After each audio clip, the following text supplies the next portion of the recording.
¿Qué tal? Muy buenas tardes, bienvenidos, bienvenidas a una charla más de Cazul. Muchas gracias por acompañarnos esta tarde. Yo estoy muy contenta porque están aquí Marina Azagua e Isabel Zapata, editora y traductora respectivamente de esta maravilla del libro. Miren, se los presumo. Se llama Cuando las mujeres fueron pájaros, de Terry Tempest Will. Entonces, bueno, antes que nada, gracias, chicas, gracias a las dos por estar aquí. No, gracias a ti por Gracias invitarnos. muchísimo. Pues bueno, me gustaría que habláramos un poco, que empezáramos esta charla hablando de cómo fue el proceso de edición. Primero, ¿quién se encontró con esta maravilla de texto y cómo decidieron en Antílope que lo tenían que publicar? Bueno, pues esa parte me toca un poquito a mí. Decimos en Antílope que este libro es un libro que surge del regalo y su destino de ser regalado, ¿no? Un poquito, porque justo así llegó a nosotros. O sea, a mí me regaló el libro nuestra amiga Charlotte Whittle, que es traductora, ella fue la traductora de Las Mutaciones y ahora está traduciendo a la autora argentina Nora Lange, y Charlotte me regaló a mí el libro. Y sabiendo que lo iba a amar porque habíamos platicado mucho acerca de pues cómo funciona la memoria en las familias y el papel de las mujeres en nuestras familias, y entonces me lo regaló, lo leí y me obsesionó.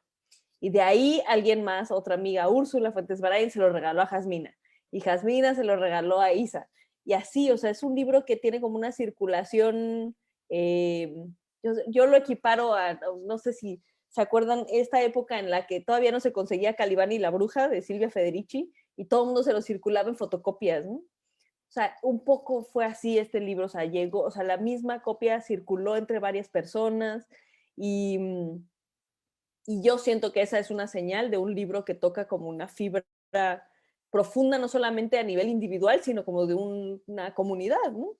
Y entonces ya consideramos publicar el libro y pues ya se hizo todo el trámite para obtener los derechos y, y llegamos al acuerdo de que Isabel lo traduciría, y la verdad es que ha sido muy bonito porque en el proceso de traducción de Isa, también después hicimos un proceso de cotejo en la traducción ella y yo, donde justo platicábamos hace un par de semanas que yo siento que nuestra amistad se afianzó muchísimo en ese proceso, ¿no? O sea, como y que tiene que ver con muchos de los temas que están dentro del libro, como de la voz, de la escucha, del silencio. Entonces, Isabel me iba leyendo en voz alta su traducción y mientras yo iba leyendo el original en inglés y ya íbamos como discutiendo ciertas partes.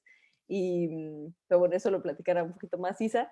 Pero la verdad es que sí, o sea, el libro surgió de la amistad y de la circulación, digamos, vía el regalo. Y es uno de ese tipo de libros, ¿no? Que justo una amiga que lo acaba de leer me decía el otro día como, es que justo pensé en esta otra amiga, ¿no? Mientras lo estaba leyendo. Y es que hace eso este libro, ¿no? Te hace pensar en personas en tu familia, en mujeres en tu familia, en tus amistades, en tus comunidades, como que es un libro que te saca de ti, ¿no? Y te hace pensar en la comunidad a la que perteneces. Y eso creo que es una de como sus grandes virtudes.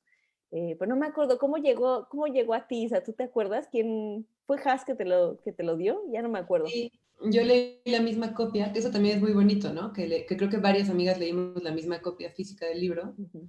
y que yo recuerdo que al menos la copia que yo leí tenía como varios subrayados y varias marcas, que también es otro súper, bueno, un tema que a mí me obsesiona muchísimo, el tema de la marginalia y de las marcas en los libros. Entonces fue como una lectura que permitió muchas voces, ¿no? Como en la misma, o sea, al ser ese libro como pasado de unas a otras manos. Yo creo que leí la misma copia de Haas, que ahora quién sabe quién tiene, porque yo se le devolví y luego compré otra. O sea, sí ha sido como un revoltijo poliamoroso.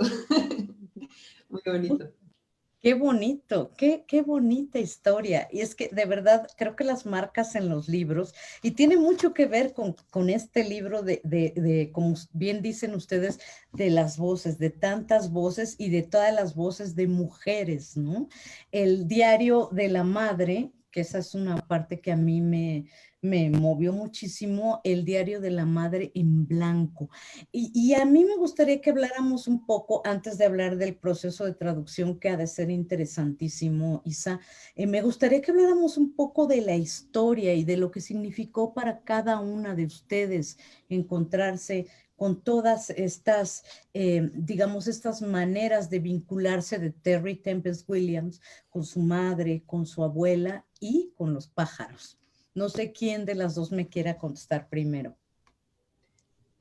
Sí, bueno, yo te puedo decir una cosa, como yo creo que un poco siguiendo lo que decía Marina, creo que el libro tiene esta virtud de hablarle a muchas mujeres o a muchas personas, justo porque tiene como estos temas que se van como trenzando, ¿no? Dentro del mismo. O sea, tiene por un lado el tema, pues, de la voz de las mujeres, de cómo se comunican las diferentes generaciones de una familia, incluso más allá de la muerte, ¿no? Que es algo que a mí pues me atrapó mucho. También el tema como de la conexión con el paisaje, de la conexión con el territorio, de la necesidad de permitir otros tipos de conocimiento más allá del conocimiento racional y de darles espacio en nuestras vidas y cabida en nuestras vidas a maneras como de, sí, supongo que esa es la palabra, como maneras de conocimiento muy, muy características de las mujeres que no siempre han sido aceptadas.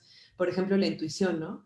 Cómo funciona la intuición y cómo se nos ha repetido mucho que como mujeres que aquello que intuimos no es confiable y no es una suficiente justificación como para decidir actuar de una manera o de otra, cuando hay mucho peligro en decirle a una mujer que lo que intuye no es confiable, ¿no? Porque sí hay una manera de conocimiento ahí. Entonces, bueno, estas como muchas diferentes historias que se van entretejiendo, creo que es lo que hace que sea un libro muy atractivo. Y contestando a tu pregunta, o sea, a mí en lo personal, la parte que más bueno, como quienes nos escuchan, algunos lo habrán leído y algunos lo habrán leído y algunos no. Lo cuento muy brevemente. El libro arranca con una anécdota de Terry en la que cuenta que ella recibió en herencia los diarios de su madre, ¿no? Al morir.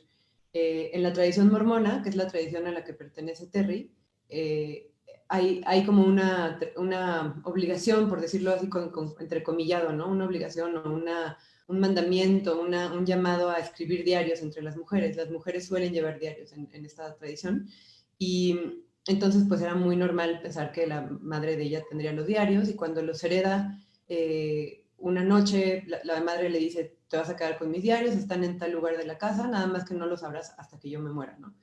Y unas semanas después muere su madre, ella va, saca los diarios para llevárselos a su casa, para hojearlos, lo que sea, y nota que todos los diarios están en blanco. Esa es la anécdota con la que arranca el libro y que detona pues todo el tema de cómo funciona la voz, ¿no? Y cómo la voz no siempre tiene que ver con las palabras explícitamente, sino que también en el silencio y en decidir callar también hay voz y también hay una decisión. Y entonces ella se pregunta, ¿por qué mi madre me heredó unos cuadernos en blanco? ¿Qué es lo que me está tratando de decir con no decir nada? ¿No? Lo cual es como la gran paradoja muy, muy hermosa del libro. Y bueno, para cerrar nada más mi respuesta, creo que esa es la anécdota que a mí o la parte que a mí más me atrapó, esa primera parte, porque yo, o sea, conecté mucho con ella porque yo también heredé los diarios de mi madre cuando murió hace ya 18 años, ya van a ser, o 17. Entonces como que resonó mucho conmigo y me atravesó mucho esta idea de heredar la vida de otra persona, ¿no? Y sobre todo como ella murió cuando yo era muy joven y hay muchas cosas que yo no alcancé a preguntarle, entonces durante mucho tiempo como que he sentido que las respuestas están ahí, a pesar de que pues no los he leído ni me he atrevido a leerlos completos, pero como que hay una parte de comunicación entre generaciones de mujeres que no pasa por la palabra directa como dicha de las típicas, no sé, historias de las abuelas que le cuentan a sus nietas cosas o las madres a sus hijas, sino que es una comunicación más como más por debajo del agua, no sé muy bien cómo decirlo. Esa es una cosa que a mí me encanta del libro y bueno, solo una cosa, ¿no? Porque obviamente podemos seguir platicando años, a ver qué piensa Marina al respecto. Sí, Pues Marina. sí, yo también comparto con Isa como muchas de las primeras impresiones con el libro relacionadas a la maternidad y a la manera como nos seguimos comunicando o no con las madres que perdimos, ¿no? Yo también perdí a mi mamá cuando era muy chiquita y y justo el hecho de ser las dos huérfanas de madre es una de las cosas que también nos unió mucho en este proyecto a las dos, o sea, Isa como traductora y yo como editora, y una de las razones por las cuales pues nos sentimos como tan afines, ¿no? A este libro. Y justo, pero me gustaría relacionarlo con el tema de los pájaros, porque tú lo Por traías favor. a cuento, Irma, y Sí. como que ahorita mientras escuchaba a Isa hablar de los diarios de su mamá, una cosa que también Isabel y yo hemos platicado antes y que Isa tiene un ensayo muy, muy, muy hermoso sobre la marginalia en los libros de su mamá, que justo yo también tengo esa experiencia de conocer a mi mamá a partir de las anotaciones en los márgenes, ¿no? De sus libros. Y yo no tengo diario, solo tengo los márgenes. Entonces es muy interesante, ¿no? O sea, como preguntarte quién es esta, son como pequeñas señales, ¿no? Y tú tienes que interpretarlas. Y me quedé pensando que lo mismo pasa con los pájaros y me hizo pensar en esta forma de adivinación de la antigüedad, como de los oráculos que justo leían a las aves, ¿no? O sea, podías predecir el futuro o consultar el oráculo a través de leer a las aves. Aparecen en Sófocles eh, adivino que se llamaba Tiresias, leía a las aves, ¿no? Y entonces como que eso me hace pensar en que hay algo de la memoria dentro de las familias y entre los circuitos de mujeres que van más allá de la familia también como biológica y que incluye a la familia por elección, que son las amistades entre mujeres y las redes de ayuda mutua que construimos las mujeres, que son más allá de la sangre, ¿no? De cómo vamos generando estas como pequeños hilos conductores, como señales que vamos dejando en el camino, como morusitas, como tipo Hansel y Gretel, que después se vuelven como marcadores, ¿no? Para las mujeres que vienen después de nosotros. Y, y sí, y que tenemos que aprender a leerlos, ¿no? Y no todo está explicitado. Y que esto abre como todo un tema muy grande, que es el hecho de que por las circunstancias sociopolíticas y económicas de las mujeres, muchas veces no, a lo largo de la historia no hemos podido hablar explícitamente, ¿no? Sino que hablamos entre líneas. Y eso es uno de los temas prevalentes en este libro, y la verdad es que la que lo explica mejor es Isabel, porque es muy bella esa parte, ¿no? Del libro, del hecho de que no necesariamente, o sea, ¿qué hay detrás de ese, o sea, tal vez no solamente es que nos roban la voz, ¿no? Sino que tal vez también es testimonio de una forma de resistencia y que encontramos la manera de trascender ese silenciamiento y también como resistir eligiendo también los silencios que nosotros decidimos ejercer, ¿no? A mí hay una cosa que me pareció súper padrísima, me desconcertó en primer momento, que son todas las hojas en blanco del libro, que tiene que ver justo con estos diarios de la madre de Terry en blanco, ¿no? Yo primero dije, ay, ¿qué pasó? Mi libro está defectuoso, ya sabes. Pero después todo esto que han estado hablando ustedes dos, que tiene que ver con el silencio, con la manera, lo que acabas de decir, Marina, de comunicarse, pues, de las mujeres, que no siempre ha sido verbalmente, que no siempre ha sido abiertamente, expresamente, y en ese sentido, yo siento que hubo también como que un reto muy importante en la traducción, ¿no, Isabel? ¿Cómo poner en español y en palabras, sí, en palabras que entendiéramos en español, en el español que hablamos ahora y aquí, todas estas reflexiones de Terry Tempest Williams? Y además también una cosa que puede o no parecer importante, pero que creo que lo es, todas las categorías de los pájaros. O sea, ha de haber sido un trabajal ese para ti, ¿no? Sí, yo diría, bueno, para nosotras, porque ahí sí lo hicimos mucho del cotejo, o sea, mucho del trabajo de la traducción, ya en esas minucias como de cómo se dice un pájaro, cómo se dice el nombre de un pájaro, lo hicimos mucho entre Marina y yo, porque además es muy chistoso que algo que yo, lo que nunca había reparado, que es que los pájaros tienen nombres distintos, no solo entre países, ¿no? Lo cual igual era más obvio, sino incluso entre regiones de México. Entonces había, por ejemplo, pájaros que se llamaban de una manera aquí, pero encontrábamos alguna página de, no sé, de Mérida o no sé, de algún otro lugar o del norte del país que les llamaban de otra manera. Entonces creo que ese es fue uno de los retos más grandes de la traducción, o sea, la parte como del lenguaje eso, el lenguaje natural o del lenguaje de la naturaleza con el que no estamos muy familiarizadas y que deberíamos, ¿no? Yo también, a raíz de traducir este libro, me he puesto a pensar mucho en cómo, por ejemplo, no conozco los nombres, ahora los busco, ¿no? Pero durante años nunca me puse a pensar en los nombres de los árboles que, no, que me rodeaban, ¿no? De niña.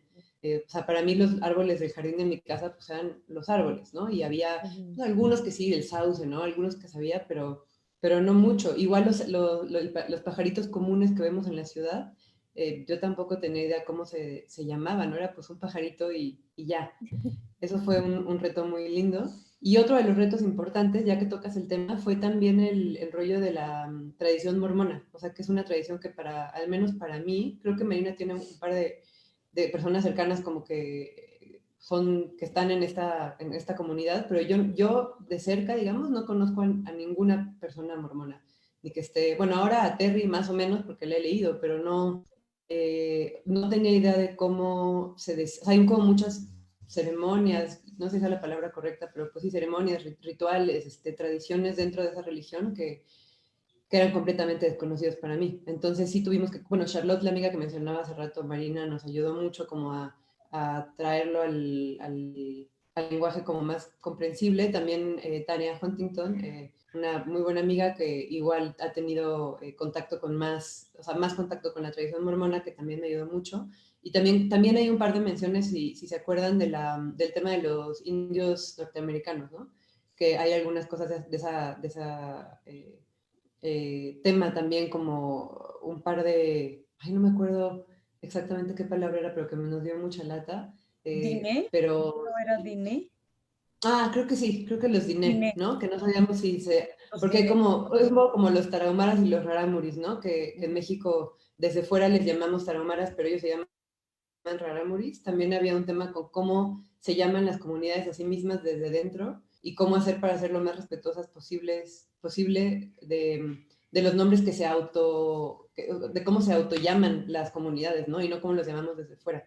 Entonces, bueno, eso fueron, creo que dos de los retos importantes de la traducción. Por lo demás, la verdad, no fue muy difícil. O sea, yo me sentí muy conectada con el texto. Para mí fluía muchísimo. O sea, fuera de estos pequeños detalles, fluía muchísimo porque lo sentía como una especie como de, no quiero decir una jalada, pero de verdad por momentos era como una cosa como divina, o sea, como una conexión divina en el sentido así espiritual como de lo divino, ¿no? O sea, me sentía muy conectada con Terry.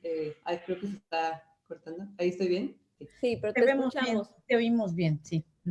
Ahí está. Entonces eso fue muy bonito, no libre de retos, pero sí muy, muy disfrutable, la verdad. Una traducción muy disfrutable. Es que esta conexión que hay, perdón Marina, ¿ibas a No, no, decir adelante. algo? No. No, nada Solito, más adelante. quería, bueno, que habláramos de esta conexión que tiene Terry, justamente ahorita que hablas de las comunidades y todo, pero también la conexión que hay con la naturaleza, ¿no? Las mujeres, la naturaleza, está como en todo el texto, todo el tiempo, incluso el esposo de Terry, ¿quién es el esposo de Terry? ¿Cómo lo conoce? Todo esto creo que tiene también su no sé, lo hace un libro mucho más entrañable.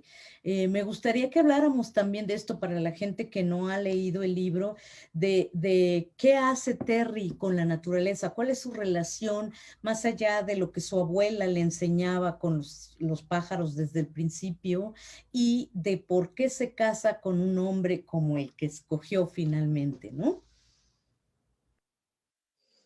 Yo solo quería decir una cosa, que es que a mí, una última cosa de la traducción, que es que a mí me parece que es una muy extraordinaria traducción, también porque Isabel es una traductora de poesía. Entonces, como es poeta y es traductora de poesía, entonces eso hace que las palabras fueran muy precisas, ¿no? O sea, es como un ballet. O sea, para lograr esa sensación de libertad y de flujo, en realidad hay un súper control del lenguaje, ¿no? O sea, como una meticulosidad muy grande. Como que cada momento está, cada movimiento está cronometrado, pero al final la sensación es como de flujo, ¿no? O al menos, Sí, yo así la sentí como la editora, ¿no? Del texto. Y, totalmente. y bueno, y sobre la naturaleza, sí, es que o sea, la naturaleza es como un personaje más, ¿no? Dentro del libro, o sea, no solamente es lo humano, sino también lo no humano está muy presente también como un agente en flujo. Y ahí hay otro libro de Terry que se llama Refugio, que en México está, bueno, en español está publicado por Errata Natura. Y sí es conseguible, es un poco caro, pero sí es conseguible. Y ese libro trata de la relación de Terry con el, ay, ¿cómo se llama en español? El Gran Lago Salado de Utah. Y Ajá. justo su flujo, ¿no? Entonces, cuando ella era niña, el lago estaba en sequía, ¿no? Entonces parecía que iba a desaparecer el lago. Y después, justo en los años 90, cuando empieza a enfermar su madre, está demasiado alto el nivel del lago y entonces hay inundaciones. Y entonces, a lo largo de la vida de Terry, como que se empieza a desdibujar como otra cronología, ¿no? Que va más allá de lo humano y que está en la naturaleza, ¿no? Y que te hace reflexionar sobre el hecho de que lo humano es en realidad una cronología muy particular, porque nos supera por mucho como los flujos del planeta, ¿no? Y, pero que pues está muy impresionante también los efectos que tenemos nosotros sobre la naturaleza. Pero ella tiene una relación con la naturaleza que sí reta como estas premisas de la naturaleza como algo para ser controlado, dominado por el humano, que es una idea como muy de la ilustración, ¿no? De la naturaleza y en la cual está fincada el colonialismo. Y ella presenta una alternativa donde más bien estamos como en continua relación con la naturaleza y en un flujo con ella. Y en ese libro de Refugio genera un paralelo entre el cuerpo de su madre enferma y el lago, ¿no? Y se replica en este mismo libro, ¿no? O sea, regresa a esa relación entre su cuerpo y el cuerpo, o sea, el cuerpo de las mujeres y el cuerpo de la naturaleza, pero más allá de como una imagen cursi de, claro, las mujeres estamos más cerca de la naturaleza porque no sé qué, ¿no? O sea, existen esos argumentos, pero ese no es el argumento de este libro. Y eso tiene que ver con, o sea, sí, su infancia y dónde creció ella y el paisaje que la rodea, que es como muy impactante. Las invito a seguirla en Twitter y se darán cuenta del paisaje que la rodea, porque Utah es un espacio muy impactante visualmente, pero también tiene que ver con su rol como activista en defensa de la naturaleza, ¿no? Y ahí igual Isa nos puede platicar más porque ya se sabe muy bien la anécdota de comprar las tierras para salvarlas. Ah, claro, es interesantísimo. Isabel, ¿nos platicas, por favor? Sí, pues ella tiene una larga historia de activismo ambiental, ¿no? Y de hecho ella fue despedida de su trabajo en la Universidad de Utah justo por esto que decía Marina, porque en una subasta para comprar, una subasta de tierra para, como para extraer gas natural, ella compró un montón de tierra, o sea, juntó dinero y compró un montón de tierra justo para evitar que se explotara, ¿no? Y bueno, eso fue castigado porque interfería con, pues, con los intereses, obviamente, de las grandes corporaciones. Y justo en la plática pasada que tuvimos respecto a este libro, me quedé con la, como con la cabeza en un poema de Mark Strand, que, a ver, ahorita para no quitar tiempo lo busco y ahorita se los digo, pero tiene una frase, un verso que me gusta mucho, que habla de cómo a veces hace falta hacer cosas para dejar todo como está, ¿no? Y a mí me gusta mucho como esta idea de que ella tuvo que juntar dinero, que ir a comprar las tierras, que enfrentarse con un montón de personas,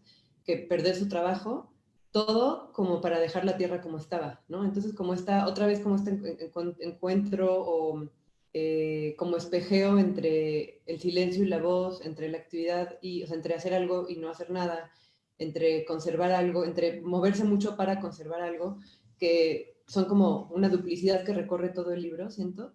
Y también el tema de la maternidad, ¿no? Que es otro tema que está ahí súper presente y que ella tiene pues una postura muy... Bueno, ella dice que, creo que lo dice en el libro, pero no me acuerdo si fue en el libro o en la entrevista que tuve con ella, que hay como dos tipos de madres, las madres arcoíris y las madres de tierra o algo así. Y las madres arcoíris son las madres que dan luz a ideas, ¿no? Y el otro tipo de madres son las madres que dan luz a seres humanos. Entonces dice que ella desde muy chica se pensó como alguien que era una madre arcoíris y que daría luz a ideas, ¿no? Y que entonces construyó toda su vida con eso en mente para poder hacerlo, ¿no? Para poder escribir, para poder dedicarse a eso.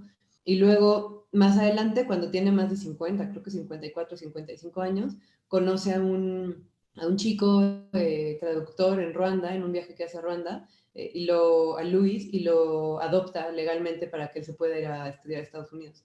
entonces se convierte en madre adoptiva de un hombre negro, lo cual es, o sea, es algo que ella también habla mucho como de esta contraposición que hay, o sea, de cómo de pronto se vuelve madre de un adulto, de un hombre negro adulto, ¿no? O sea, que es algo como que fue muy difícil para ella y que representó muchísimos retos por todo lo que implicaba en su comunidad, etcétera, y bueno, también que ya no tiene como la parte de la crianza tan a la mano, ¿no? Porque pues era un adulto, tenía, no sé, 19 o 20 años.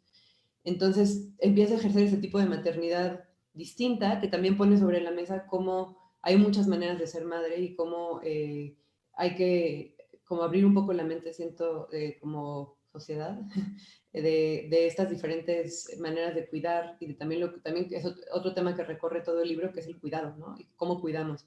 Incluso también, nada más para cerrar la idea, hay una parte muy linda en la que habla de cómo no va a entrar en detalle sobre la historia de Louis Gacumba se llama, justamente para cuidarlo. Entonces no va, o sea, guardar silencio al respecto de su historia es una manera de cuidarlo. Dice, no, lo que tengo es lo que, ¿cómo decía Marina? Como lo que tengo que decir de mi maternidad es esto, ¿cómo era? Es que es muy padre porque es otra de las partes en las cuales va seguido de una página en blanco. Entonces dice, Sí, déjenme la encuentro, ¿eh? sí. Acá está, es la página 225, ¿no? Y Ah, sí. entonces dice, todo en mi relación con Louis me ha sorprendido. Esto es lo que tengo que decir al respecto. Y blanco. Sí, es cierto. Sí. Es una belleza, es una Ujú. Y ya maravilla. luego sigue el libro, ¿no? Sí, sí, sí, claro. Pero, o sea, no es, o sea, justo decíamos el otro día, ¿qué decíamos, Isa? Que hay una diferencia entre el silencio y qué, ¿cuál fue la distinción que hicimos? Entre el silencio y quedarse callado, entre el silencio y el silenciamiento, Sí, o entre el como, sí, silencio y no decir nada, ¿no? O sea, aquí está diciendo algo. Todo, exacto. está diciendo todo, igual que al principio, cuando habla de los diarios que su mamá estaban en blanco. Quiero hacer una pausa para leerles un par de comentarios. Nanilu Martínez dice, Marina Azagua, ¿cómo te contacto? Ya quiero leerlo. Esa es una pregunta muy concreta para Marina. Y María Antonieta Mendívil dice, coincido en lo que dice Marina sobre la traducción, que la diluidez se La da, fluidez, yo creo. ha de ser fluidez, Uh-huh. se da desde el control y conocimiento del lenguaje, desde la poesía. Todo el libro es una experiencia, desde el proceso de preventa hasta tenerlo en las manos con el hilo azul. Gracias por planear cada momento del libro. Bueno, pues ahí está, ¿no? Fue y es toda una experiencia tener el libro aquí. Yo quisiera, antes de dejar el tema de la naturaleza, de la relación con la naturaleza, hay una insistencia también en hablar, por ejemplo, del cuerpo de la mujer. No sé si recuerdan todo esto, habla mucho de la leche y de la sangre, y creo que tiene que ver con esto que mencionaba Isabel de la maternidad y de las maneras de cuidar. A mí eso me pareció maravilloso, ¿no?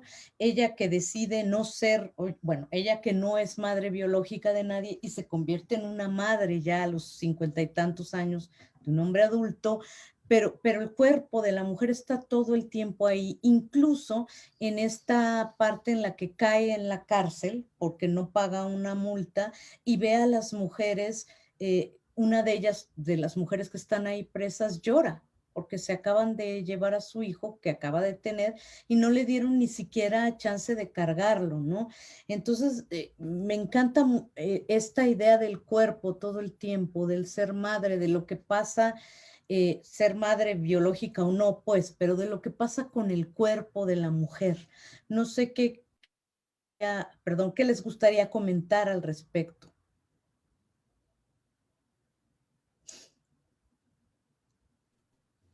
Marina, ¿tú algo? O sea, a mí o sea, o sea, definitivamente el cuerpo es uno de los temas que atraviesan el libro, ¿no? Transversalmente. Y yo creo que tiene que ver con otra cosa que es como la atención a la materialidad. O sea, siento que su prosa está muy afinada a observar lo material, o sea, como las texturas de las cosas, o sea, las imágenes que construye, es que hay veces que hay unas frases que dices como, la frase en sí es como toda una experiencia vital, pero creo que es porque está muy aterrizada. Yo siempre he sentido que es un libro que está como muy cercano a la tierra, o sea, como más allá de que solo hable de la tierra, o sea, no es una literatura de las ideas, sino que es una literatura de las experiencias vividas, o sea, como de lo empírico, o sea, porque toda su sabiduría la saca de o cosas que le fueron transmitidas o experiencias vividas, incluso, por ejemplo, el miedo, ¿no? O sea, hay un pasaje en el cual habla de, ella fue sobreviviente de una circunstancia en la cual pudieron haberla asesinado y Tremendo, ¿eh? sí, sí, es un pasaje muy, muy, muy Muy fuerte. tremendo Sí. porque hay, o sea, es una larga historia, pero bueno, la resumiré como en lo importante, que es que ella intuía que podía estar en peligro, ¿no?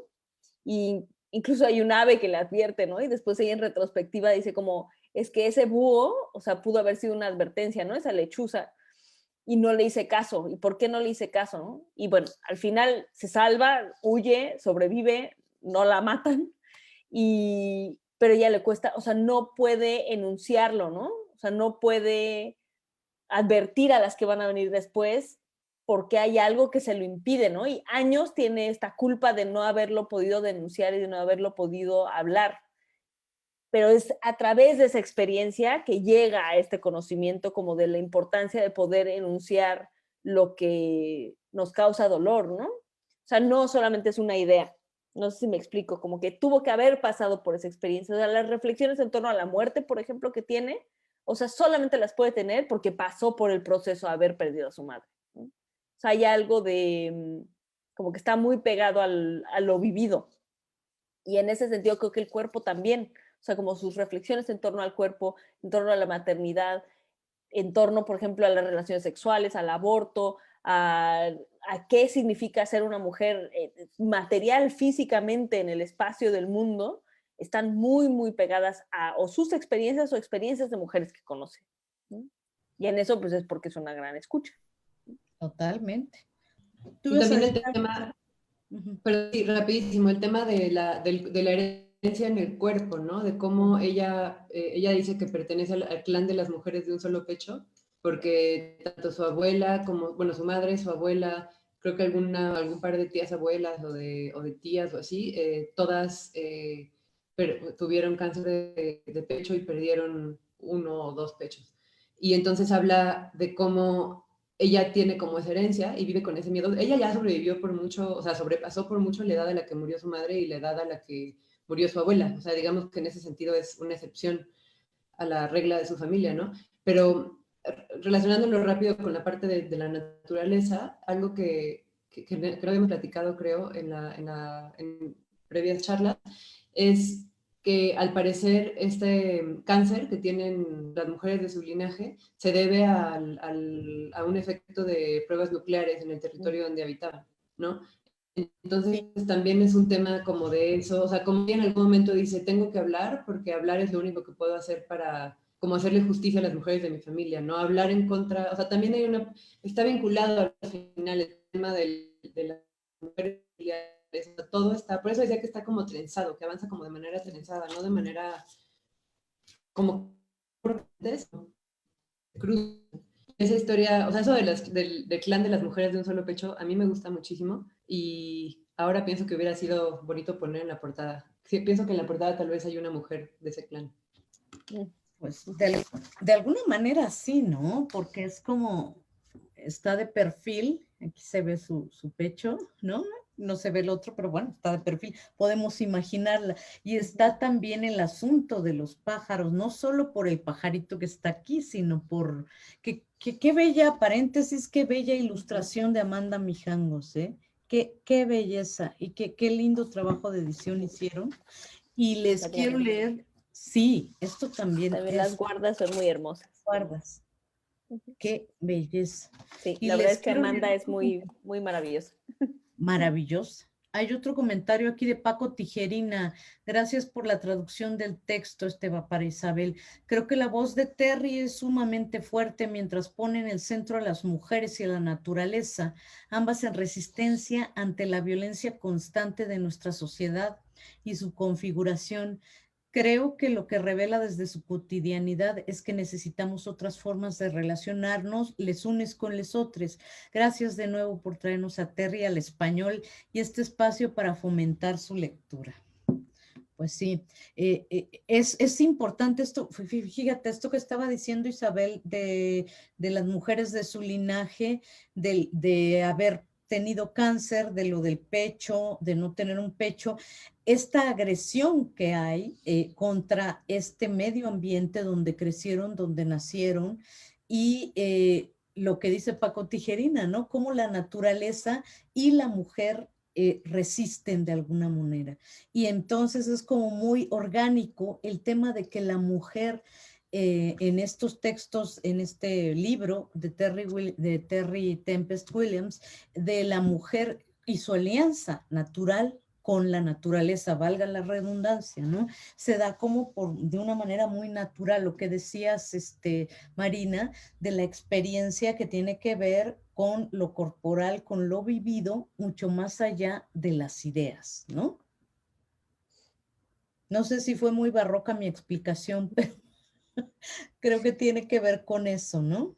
Con esta relación de la naturaleza con la mujer y Sí. como aliadas naturales, pues. Y también yo diría que como observadora, ¿no? O sea, siento que mucho de la fuerza del libro viene del hecho, ella tiene esta manera particular de observar, ¿no? O sea, el detalle, los patrones de los pájaros, o sea, y está constantemente sometiéndose a un universo de observación, ¿no? De sí misma, de su propia vida, o sea, y como de autorreflexión, que no, o sea, eso es como pues, muy ensayística a la vez que poética, ¿no? Pero, y sí, otro tema como muy prevalente en el libro es como el de la escucha, que creo que es una preocupación muy constante en nuestras vidas y en las conversaciones políticas recientemente, que es como cómo podemos hacer una mejor escucha, pero también creo que es importante como cómo podemos ser mejores observadoras de nuestras vidas y de las vidas que nos rodean, incluyendo la naturaleza, ¿no? O sea, cómo sí la podemos llegar a voltear a ver. Pues. Una escucha y una mirada también, ¿no? Hace rato que hablaba Isabel de la traducción y de cómo esta mirada para nombrar, tiene que ver con la escucha, pero también con la mirada, para nombrar a otras comunidades, como estas comunidades mismas se nombran, no como nosotros desde acá las hemos nombrado siempre, ¿no?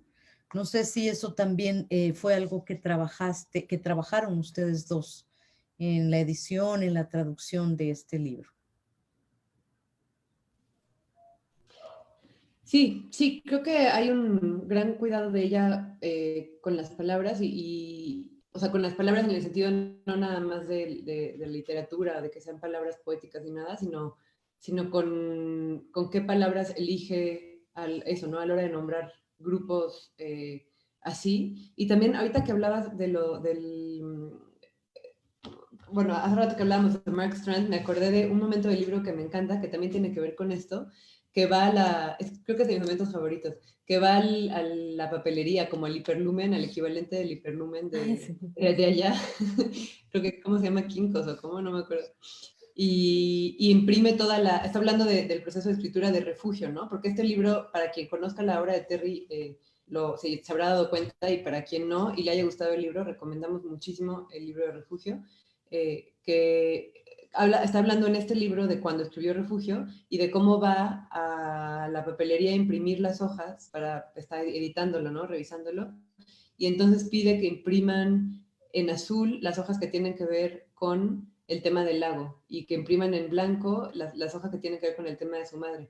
Entonces, al final, como que me la imagino como que ve las hojas así, ¿no? Y cuida que estén como equilibradas, o sea, que no esté hablando demasiado de una cosa ni de otra. Y eso me pareció como o sea, me parece una super idea para empezar, porque a veces sí, en libros que tratan sobre varios temas, como que hay que cuidar el equilibrio, y se me hizo muy bonita manera como de visualizar. Y eso o sea, me vino a la mente por lo que decía Marina de la experiencia, ¿no? O sea, como que sí es una escritora muy táctil, como muy, eso, anclada en la realidad, y esa anécdota me parece muy representativa de ella, me gusta mucho. Que además, digo, cabe mencionar que ella es una mujer súper dulce y súper buena onda, lo cual pues podría ser irrelevante, pero en este mundo no lo es, ¿no? Porque no todo el mundo, o sea, no se topa uno con personas así todo el tiempo. La verdad es que es muy lindo escucharla hablar y tiene como una dulzura muy grande. Les recomendamos muchísimo, si no han visto, Isabel tuvo la oportunidad de entrevistar a Terry para la Feria del Libro de Oaxaca del año pasado, y la entrevista todavía está en línea. Ahorita les busco el link porque es realmente notable. O sea, es una conversación tan bella. O sea, como para mí es como un complemento perfecto para el libro, porque ahí uno se da cuenta de cómo, o sea, cierta escritura también es producto de una forma de existir, ¿no? O sea, como de un vivir justamente, de cierta manera. Y se nota, ¿no? En esa entrevista. O sea, como que no es artificio, ¿no? Sino es producto de una forma de vivir muy específica. Como que hay una correspondencia entre su escritura y su temperamento, ¿no? Lo cual para nada es necesario, quizá, o sea, es como toda una discusión, y seguramente habrá libros extraordinarios de gente muy desagradable, bueno, los hay, pero, pero es bonito cuando te topas con alguien que es luminoso, una escritora luminosa o sea, en su obra y en su ser y en sus acciones y todo, ¿no? Eso es como un paréntesis nada más. No que sea esencial para la lectura del libro, pero creo que sí es algo bonito de saber. Hay que buscar esa charla porque sí la recuerdo y fue muy emotiva y fue padrísima. Y a mí me gustaría como retomar este asunto de la naturaleza, de la manera en que vive Terry Tempest Williams y tu propio interés, Isabel, por ejemplo, por las ballenas, ¿no? A ti también, también tienes un texto maravilloso, si no me equivoco, en la revista Este País sobre este documental de mi amigo el pulpo que está, sí, que está que se puede ver en Amazon, creo, o en Netflix, ya no sé dónde, en una de estas. Pero tú en general, Isabel, tienes como una relación muy especial también con la naturaleza y un interés muy preciso ahí. Entonces, cuéntanos cómo fue también para ti el encuentro con esta otra mujer, con esta otra escritora, como tú lo eres también, que tiene esta relación y esta cercanía y esta pasión por la naturaleza, Isabel. Sí, el documental de mi amigo el pulpo, que para empezar debería ser mi amiga la pulpo, ¿no? Porque repiten una y otra vez que siembra, no sé por qué pusieron el pulpo, pero bueno, dejemos eso de lado por ahora. Pero sí, a mí me encantó platicar con Terry porque además creo que es una conversación que quién sabe si hubiera sido posible en otro contexto, ¿no? O sea, creo que fue un libro, no hemos platicado de eso todavía, pero es interesante, fue un libro muy marcado, pues obviamente por la pandemia, porque estaba programado para salir el año pasado, se atrasó porque pues, se cruzó la pandemia, y para lograr sacarlo ideamos este mecanismo de la preventa, que era la primera vez que hacíamos, y que creo que sirvió mucho como para, o sea, la impresión que a mí me causó en lo personal, y creo que como editorial en general, fue que se hizo como una especie de comunidad alrededor del libro. Y eso fue muy bonito, ¿no? Porque como que la gente lo esperaba, algunas personas que lo compraron que quizá no conocían a Terry, pues se pusieron a averiguar un poco más de ella antes de que decirle que eso está increíble, ¿no? Porque fue o sea, la verdad es que no lo pensamos, o sea, en realidad pensamos la preventa para sacar el dinero para imprimirlo, o sea, es como todo lo que hacemos en Antílope, que vivimos al día absolutamente, y tal cual era como necesitamos dinero para imprimirlo, vamos a hacer una preventa y ya. Pero lo que generó creo que fue más grande que lo que esperábamos, que fue como esta comunidad muy linda. Y bueno, a lo que iba es, justo también este mismo contexto de pandemia fue lo que permitió la charla con Terry, y justo platicábamos en esa charla que ahorita Marina puso ahí el link para que ahorita lo ponemos en el Facebook, permitió poder, o sea, ha permitido, no solo yo con ella, sino infinitas conversaciones que de otra manera no se hubieran podido dar. Entonces también hay que ver como las cosas pequeñas, bonitas dentro de lo que ha pasado y lo terrible que ha sido, y ha permitido como estas conexiones que no hubieran sido posibles. Entonces, a mí me encantó encontrármela, me encantó conocerla, tengo muchas ganas de verla y abrazarla mucho. Y sí, el interés que tiene ella por la naturaleza es algo que a mí me hace mucho eco y que creo que es un tema que ya no es postergable. O sea, creo que algo que tenemos que entender es que ya va más allá de la anécdota, más allá de que es que a mí me gustan los animales, a mí me interesa el medio ambiente. O sea, es un tema que ya no podemos darnos el lujo de postergar más. Es el tema hoy en día, por encima de cualquier otro. Yo creo que porque es la supervivencia no solo de la especie humana, la supervivencia del planeta, ¿no? No se pueden hacer libros ni hacer nada si no hay planeta para hacerlos. Y entonces a mí me gusta que tiene como esa urgencia ella y que tiene ese tema al centro de toda su obra. Y en ese sentido, pues también la admiro mucho. Y hay una cosa como de una escritura política que sin embargo es muy poética. O sea, como que luego hay este cliché de que la escritura que es política es seria o de ideas, y esa es una idea muy, perdón, masculina de la política, como poco fincada en la práctica, ¿no? Y esta es una escritura política increíblemente poética. Totalmente, tanto la de Terry como la de Isabel en general, digo, ¿no? Y lo que mencionaste tú al principio, Marina, porque ahora me están resonando ya muchas cosas también, lo de la poesía también. O sea, se juntan como estos ingredientes, creo yo, para hacer una traducción muy empática y muy justa y muy padre de este texto de Terry Tempest Williams, que son pues tu pasión, Isabel, por la naturaleza, el que tú eres poeta y pues todas estas coincidencias, ¿no? Con Terry y este linaje de mujeres también, ¿no? Creo que tiene mucho que ver en en que el resultado sea tan entrañable, porque eso es lo que uno siente cuando lee este libro, que te están hablando al oído, que te está hablando una mujer que te conoce. No, no quiero que suene cursi, pues, sino que te resuenan muchas cosas, aunque yo no sea mormona, aunque yo no sea estadounidense, siento que me resuenan muchas cosas que tienen que ver, como hemos dicho, con la naturaleza, con el cuerpo y con la poesía, ¿no? Y es algo que tú has dicho, ¿no, Marina? Como esta idea de que es una escritura profundamente fincada en un contexto en particular, o sea, en el contexto en particular de ella, de la tradición mormona, de como ciertas, del desierto de Utah, como incluso de la naturaleza, del paisaje natural de ese territorio, y a la vez es muy general, o sea, creo que logra eso muy increíblemente. Es algo que tú habías dicho en la charla pasada que tuvimos y sí, totalmente, como que conectas. Y Sí, se vuelve conecta, como universal a se partir de vuelve lo universal. particular. Exacto. Hace rato les enseñamos a los quienes nos están viendo, bueno, la portada y todas las ilustraciones de Amanda Mijangos, y hablando del proceso, pues ya de producción, de edición, ¿cómo fue también esta coincidencia? Porque yo creo que es una feliz coincidencia. Los azules, los colores azules, ¿no? Tiene mucho, todo creo que cumple una poética. eh, y el libro completo es de una belleza, pues, y de una coherencia que me deja así muy emocionada. No sé, Marina, tú nos puedes platicar cómo fue todo este proceso ya de hacer este objeto tan bello. Pues fue lento. Ante todo fue lento.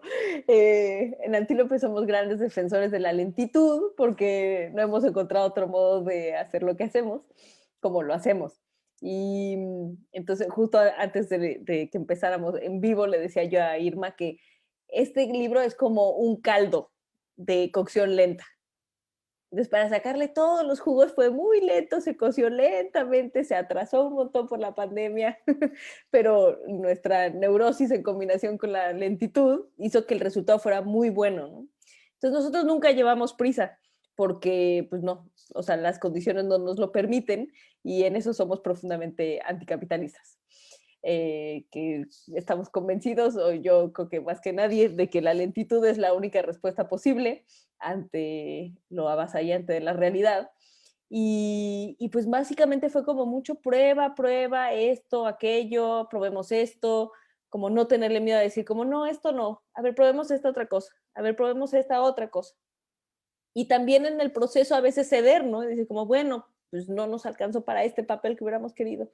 Bueno, pero este otro papel queda bien, ¿no? Entonces como mucha prueba y error, pero también ceder, o sea, como es un trayecto, ¿no? O sea, crear cada libro es un trayecto y encontrar las ilustraciones que le vienen bien a ese libro.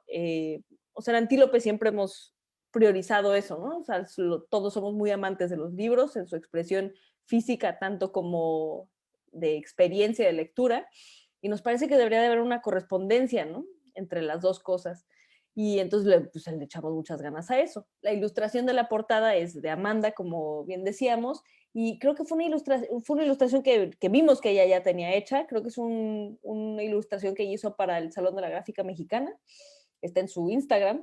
Y a mí me encanta esa imagen porque me parece como muy contemplativa. O sea, sí hay un gesto como físico, casi que coreográfico, que siento que empata con el espíritu del libro, es ese, ¿no? O sea, porque está en reposo, ¿no? Esta mujer está en reposo y en realidad, aunque es muy pequeña el ave, o sea, todo el centro del libro está como en el ave, ¿no? Y en el hecho de que ella lo está observando.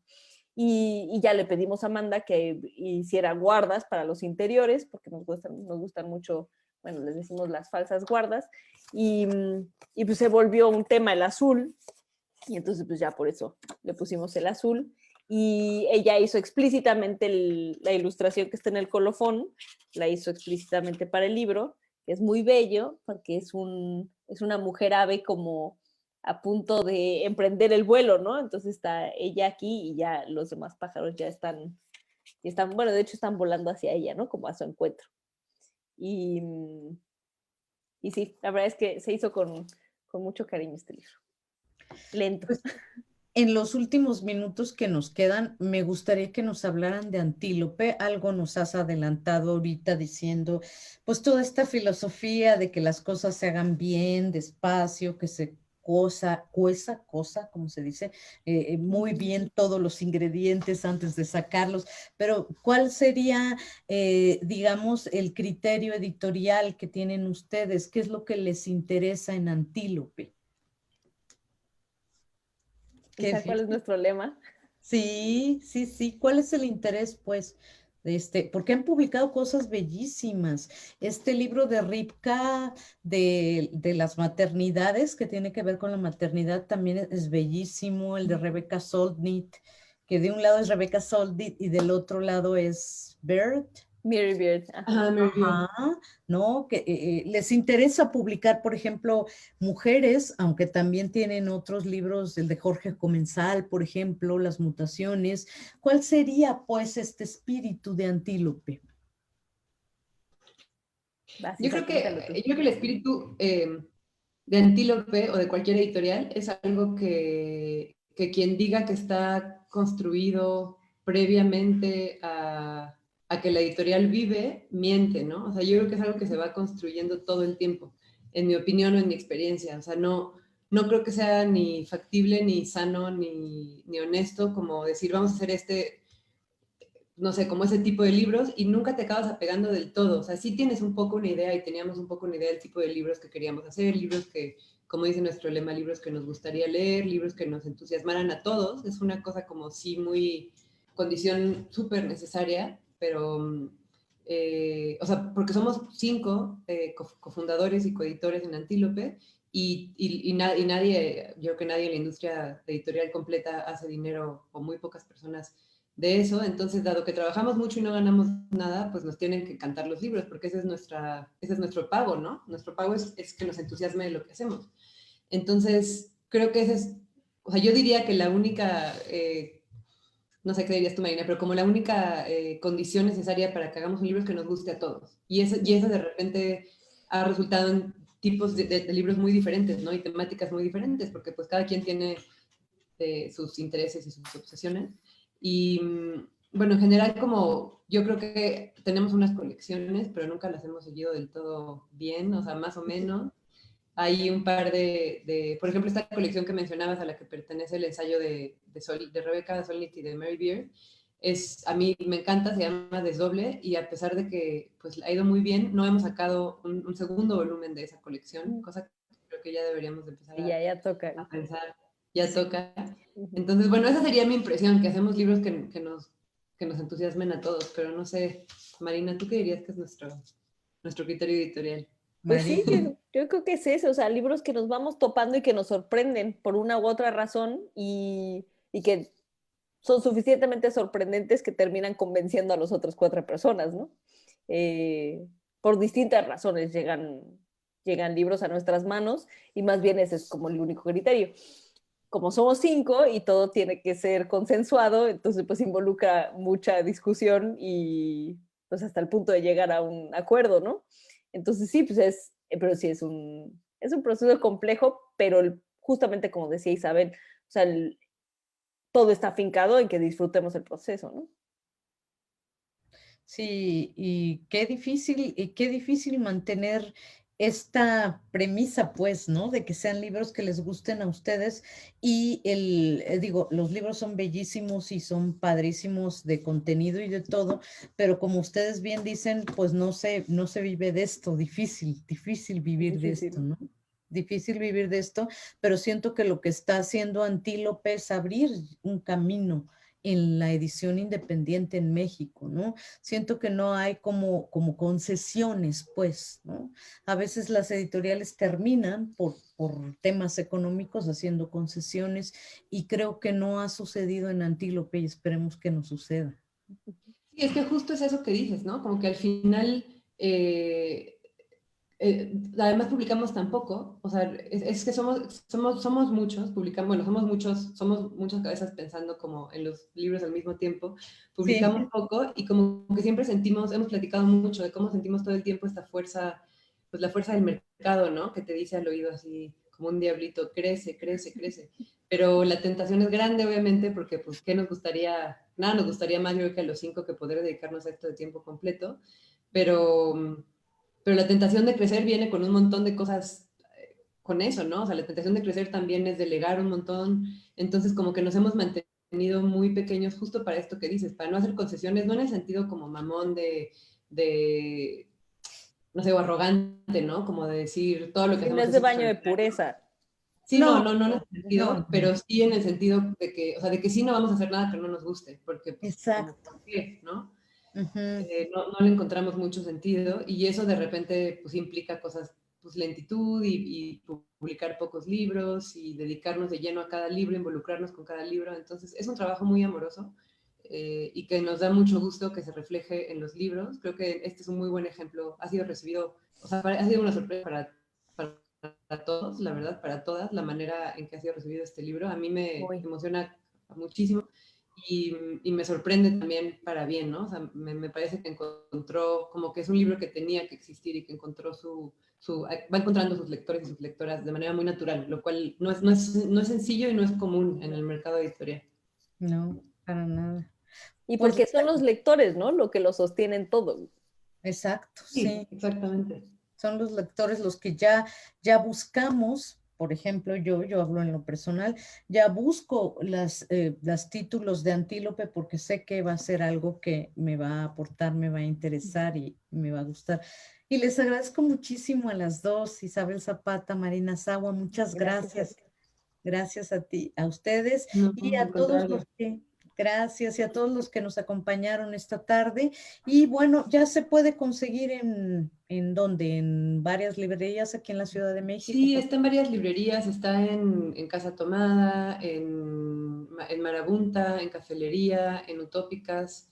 A ver, Marina, que no se me vaya nada. En El Desastre, Ujú. está en el Traspatio en Morelia, está en La Comezón en Querétaro. Pronto ya estará también en La Jícara en Oaxaca, en Impronta en Guadalajara. Depende un poco del tipo de distribución por el que llega a las librerías, pero bueno, ahí está avanzando y también nuestra página web, el péndulo creo que también va a estar pronto. Y cualquier cosa, pues siempre pueden escribirnos a nuestro Twitter o nuestro Facebook, que estamos contestando siempre, aunque nos tardemos un poco. Y Pues muchas gracias a las dos, muchas gracias. Muy buena tarde a todos los que nos acompañaron. Hasta pronto. mil Chao. gracias, Gracias, Irma. Irma. Gracias. Chao.